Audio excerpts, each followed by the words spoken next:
Magandang gabi po sa inyong lahat. I'm Marvic Peleta, YouTube channel. Please subscribe, pasuporta po. Salamat.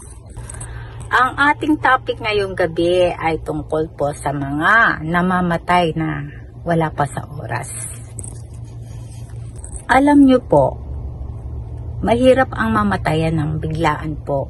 Yung gaya ng mga aksidente, yung mga pinapatay, kung ano-anong nangyayari dyan. Yun po ang mahirap ko talagang tanggapin. Hindi rin po gusto ni God na meron pong mangyari sa ating masama, sa ating paglalakad kung saan tayo pupunta. At gusto rin ng ating Panginoon na makauwi tayo sa ating mga bahay. Kaya lang po, minsan, ang mga dyablo na po ang gumagawa niyan. Yung hindi nakatakda na kinukuha ang ating buhay. Yun po ang malungkot. Kaya, kailangan po natin mag-pray araw-araw pag alis tayo ng bahay para makabalik tayo ng maayos.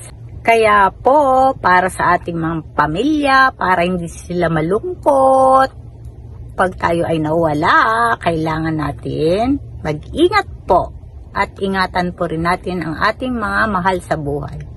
Huwag po tayo mag-away-away, kailangan po natin magmahalan dahil pag nawala po tayo ay mag-iiyakan. Ganun po yun.